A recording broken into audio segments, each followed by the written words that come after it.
My mom was a waitress. Leah, SBA alumna, class of 1963. Raised Catholic, went to Blessed Sacrament for my grade school years. You know, when I went to grade school, we had nuns. It was a different order, but we were scared to death of them. Donna, SBA alumna, class of 1973. And when I went to high school, it was completely different. It was like these friendly nuns who obviously were very happy in their lives. I think as part of wanting to belong, I converted. Virginia, SBA alumna, class of 1966. I'm not sure I converted for the holiest or most religious of reasons.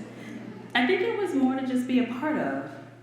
And so I did. I converted to Catholicism when I was in the 8th grade. And like most of the kids in my school, except for a handful, I applied to go to St. Ben's, and I was admitted. I think that what led me to SBA was that the nuns were doing something different. Judith, SBA alumna, class of 1978. And that was really attractive to me. There was something about St. Benedict's that just made you feel like you fit. You belonged there. Every person was treated like of real value. The sisters knew each person, the lay teachers did too, and valued each person. And so the ability that you have to blossom and grow was just strengthened because you were in a place that felt right. I think it really added to the camaraderie, that it was just us girls. There was no competition between us going on, and it just became very easy to develop friendships. And the other thing was, it always felt very welcoming. Like if a new girl happened to join us in our sophomore or junior year, it was always something we looked forward to. You know, somebody who was new and was going to join our community. And so it always felt very welcoming and warm. And the sisters were interesting in a lot of ways. They were very open-minded. They were very feminist, if you will. They provided a real consistency, a real order, a real appreciation of beauty, attention to our own womanhood.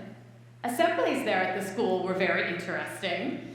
I don't know if the other girls have talked about this, but I remember an assembly where they taught us how to drink socially.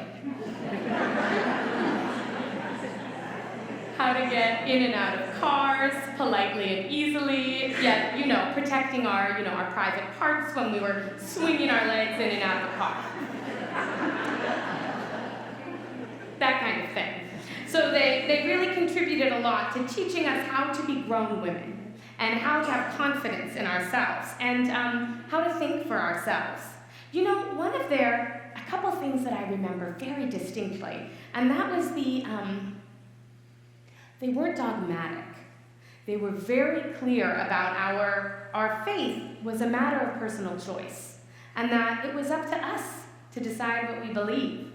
They could teach us certain things, but they also made, like one whole year in a religion class, they would bring in a minister or a pastor or a deacon from another religious group that, was having a congregation in Erie, and they would talk to us about their theology and what their beliefs were. And at times we would go and visit their church or the temple, and so the bottom line was, there are a lot of ways of believing and thinking, and it's up to you and where your faith leads you. I feel like they've helped form my social conscience in a way. I always think back to well, if I have a decision before me, what would they do? And really not in a way that was about, guilting you into it or anything like that. Just saying, what do you as, you're given these gifts, right? And you're given this privilege, and what are you going to do with it? I can remember standing in front of the A&P, and we were in Erie, and we were boycotting lettuce and grapes. Right, so for the, we were,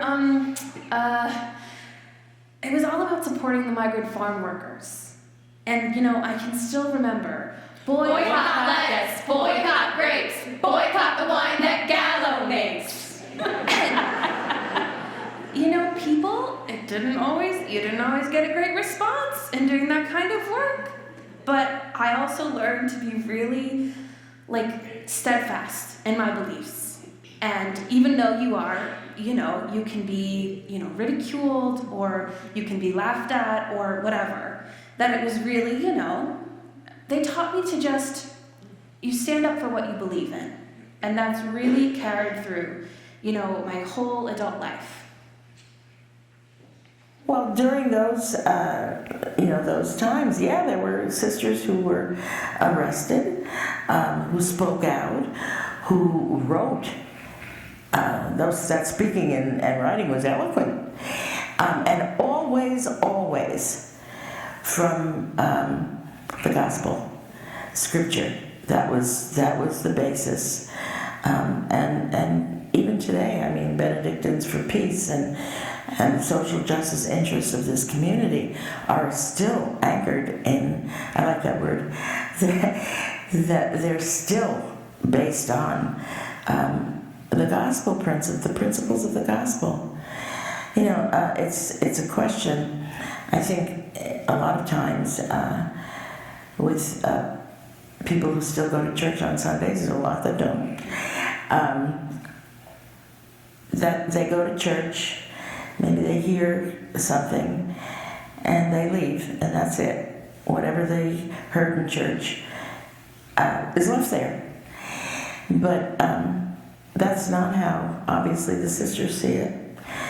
And those of us who come and mix with, become part of, don't see it that way either. This is the way that we're called to live, and it isn't just a nice thing to do, Yes, the soup kitchen started early on. I'm not sure the years, but it started as a very simple operation of handing out soup to the poor, the homeless coming by. It started at another location, and it was an outreach. There was a pox center. There was a group of sisters who gathered in the inner city to live, and they wanted to be much more involved in social justice, direct service. So it responded to the needs of the poor and the hungry. It expanded exponentially over the years. Have you visited there? Okay. Well, it's now not just a soup kitchen. They do share food. They have meals every evening, Monday through Friday there. But they also are a food pantry, which is open 2 mornings a week. They also opened a kids cafe, which is specifically for children, because it's difficult to have the children mixing with the population that comes in off the streets. So the kids cafe offers after school services, help, tutoring with homework, things like that. Also recreational games and things like that. But it's a healthy environment for children after school to play, learn, and be fed. It's a safe environment.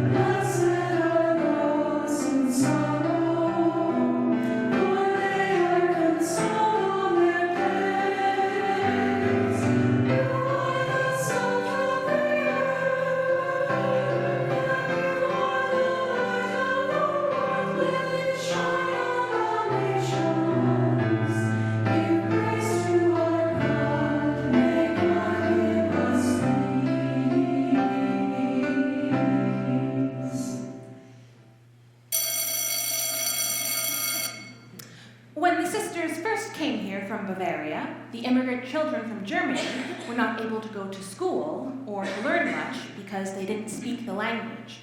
So our first job was to educate those German-speaking children.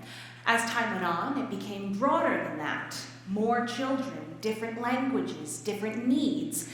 Do they need embroidery? Sure, we'll do that in the late 1800s. Do they need advanced physics? Sure, we'll do that at the academy in the 80s. But the world was changing. The world was in great need of witnesses for peace and for justice. We were pretty good as a church and charity. We had charities and we give to the poor, and we weren't all that good at justice. We weren't all that good at changing systems. At the same time, there was a war that we diametrically opposed. We opposed the use of nuclear weapons. That wasn't an add-on. It wasn't like we put on a coat. That was coming from the inside out. The call for peace and justice was integral to our being. I remember one day she said something in class about, I remember her saying, you have to believe in the concept of the Trinity, the Holy Trinity. Well, who understands that? And I just said to her, I don't get it.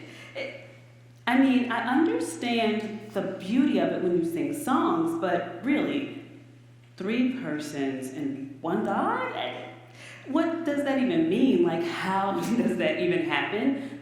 Like, when did it start? Did it ever start? And how? And she was done.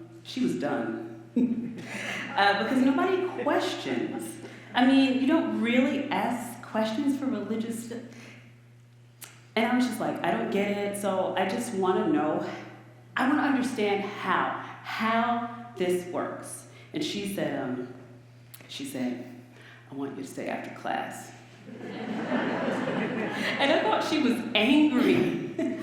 She spent 20 minutes just talking about the whole concept of the Trinity. 3 persons, one God. And I thought, okay, I'm still not completely sure I understand it, but since it's a mystery, I don't think you're really supposed to completely understand it. And I accepted it a lot better. And I was grateful to her for not being angry at me for, pushing a little bit. French class, we had Sister Phyllis Schleicher. I had 4 years of French. And let me just say, she's awesome. She was an awesome teacher. She did things with us. Now I can fully appreciate what she did, later on, looking back. But we had novels to read, and we had magazines, the Paris Match, and she took us on field trips. We went out to Northeast. There was a French restaurant, and we went out there. And she even took us on, it was quite a long trip. We went to Quebec, yeah? I would have to give high praise to a few very influential people. Sister Mary David Callahan, who was a choir director. At that time, I could sing, and so she really worked with me to build my ability to sing in public, which then translated nicely to being able to give presentations through my job to, up to 1,000 or less people. So she was very influential and very positive in that way. It was so cool because it was a lot of people, these friendships are, your high school friends. Lucky for me, I still have many of those friendships. But all those gals, we went along together and we just had a great time. And we went to see Dr. Zhivago in French. I'm pretty sure I didn't understand a word of it. But it was awesome. The exposure that she gave us to all these different things. What a great teacher. She kept it really interesting. So she's one of the best, absolutely. Sister Mary Ellen Plum was just a joy and was always kind and caring, and you had a bad day, you could go talk to Sister Mary Ellen. And Sister Roseanne Lonick from the Home Ec Department, all those ladies just set some good, positive examples, and were always very encouraging. This is from French class. This must have been around senior year. I was actually president of the French club, believe it or not. And my best friend, who was kind of like a shirt-tail relation, so we always called each other cousin, she decided she was going to be my bodyguard, air quotes, because I was the president, right? And I can remember us walking through the cafeteria, really hamming it up and singing the French national anthem. And guess who was behind us? Sister Phyllis. Oh, one of my favorite stories, and I was able to tell her the story a couple of summers ago, I guess, at Zabava, which is an Erie Holy Trinity Polish celebration that the Benedictines usually stop by on Friday night. Sister Mary Lou Kanaki, as I mentioned, it was the Reagan era, so they were protesting a lot in Washington, D.C. And we used to do something called nun pool. My group of friends, they would go anytime we knew they were going to D.C. to protest. We would draw names to see who would get arrested. And you put $1 in, and whoever got, if you had the nun who got arrested, you won the pool. You could always count on Sister Mary Lou to get arrested. It was almost always her. So if you got it, you were like, oh good, I'm gonna get $5 on Monday morning. And so I told Sister Mary Lou that when I saw her at Zabava,